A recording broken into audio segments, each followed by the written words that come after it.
Mummy, भाभी से बोल देना कि कल ऑफिस से छुट्टी ले ले। मेरे घर पर कल मैंने अपनी कुछ खास सहेलियों को बुलाया है। भाभी आएंगी तो मुझे मदद मिल जाएगी।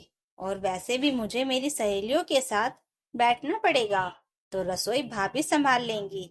सुनीता जी बोली, नेहा कल ऑफिस से छुट्टी ले लेगी और क्या। नेहा ने घर में कदम रखते हुए माँ बेटी की बातें सुन ली। नेहा ऑफिस से अभी आई ही थी।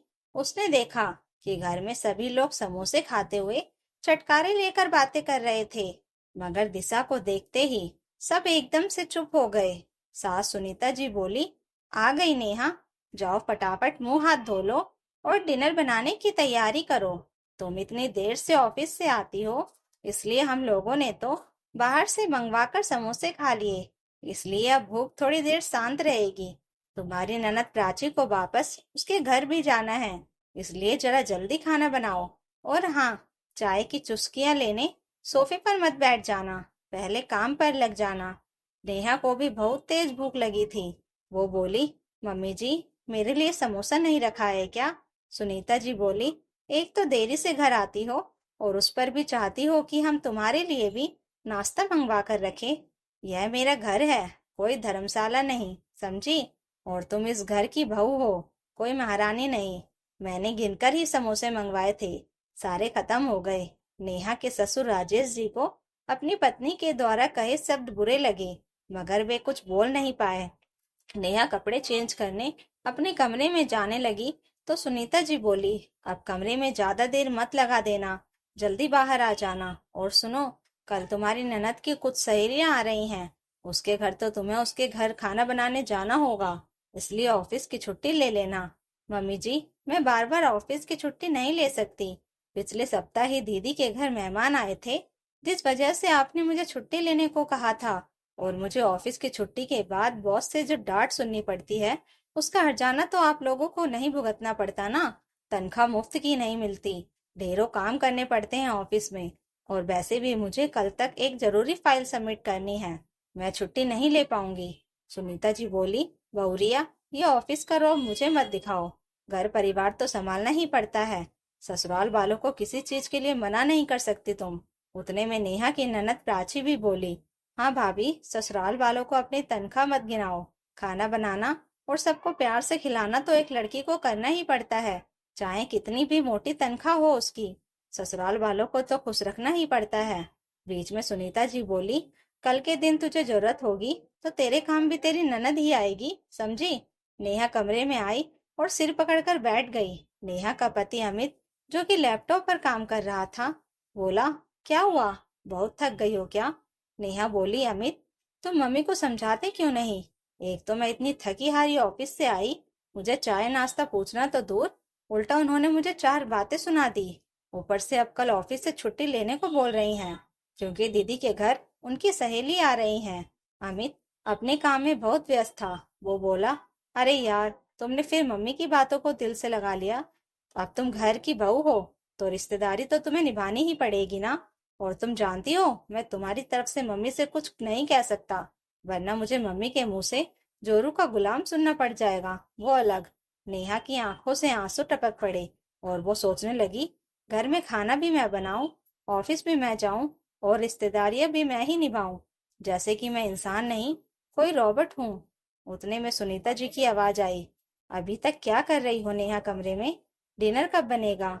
हम लोगों को फिर से भूख लग गई है। नेहा ने सोच लिया कि अब उसे क्या करना है। आंखों में आंसू लिए नेहा बाथरूम में गई और खूब सारे पानी से अपना मुंह धोया। ऑफिस के कपड़े बदलकर उसका फेवरेट पिंक कलर का सूट पहना, बाल बनाए, थोड़ी सी पिंक लिपस्टिक लगाई, माथे पर बिंदी लगाई, फिर पूरे आत्मविश्वास के साथ बाहर निकली। उसने एक नजर अमित पर डाली, पर अमित ने कोई खास प्रतिक्रिया नहीं दी। वो बाहर आकर सोफे पर बैठ गई और बोली, मम्मी जी, आज मैं बहुत थक गई हूँ। आपने जिस तरह समोसे बाहर से मंगवाए थे, वैसे ही खाना भी बाहर से मंगवा दीजिए। और हाँ, इस बार खाना मेरे लिए ही भी आना चाहिए। सुनीता जी बोली, बहू, एक तो ऑफिस से देर से आती हो और फिर खाना भी बाहर से मंगवाने के लिए बोलती हो। हम तुम्हारे नौकर नहीं हैं, समझी? जाओ और खाना बनाओ, चुपचाप। खाना बाहर से नहीं आएगा, खाना तो घर का ही खाएंगे सभी लोग। मम्मी जी, मैं आज बहुत थक गई हूँ। अगर आप लोगों को घर का खाना खाना है तो खाना बना लीजिए। मैं मेरे लिए खाना बाहर से ऑर्डर कर लेती हूँ, नेहा बोली। सुनीता जी गुस्से में बोली, अमित, यह देख तेरी पत्नी क्या बोल रही है। जवान कुछ ज्यादा ही लंबी हो गई है इसकी। अमित के कुछ बोलने से पहले ही राजेश जी बोले, भाग्यवान, क्यों बात का पतंगड़ बना रही हो। एक दिन बाहर से खाना खा लेंगे तो कोई पहाड़ नहीं टूट जाएगा। अमित भी पिता का साथ पाकर बोला, मम्मी, क्यों खाने पीने पर इतना तमाशा लगा रखा है। अभी समोसे भी तो बाहर से मंगवा कर ही खाए थे ना। आज खाना बाहर जाकर खा लेते हैं। सुनीता जी अपनी बात पर अटल रहते हुए बोली, कल वैसे भी इसे छुट्टी लेनी है। मैं कुछ नहीं जानती, खाना तो घर पर ही बनेगा। नेहा ने अपना अगला निशाना मारा और बोली, कल क्यों मम्मी जी, मैं अब हमेशा के लिए ही छुट्टी ले लेती हूँ। कल से रोज घर पर 2 वक्त का खाना बनाऊंगी और सभी के यहाँ रिश्तेदारी निभाऊंगी। यही चाहती है ना आप। यह सुनते ही सुनीता जी की आंखें चौंधी आ गई और वे बोली, यह क्या कह रही हो बहू।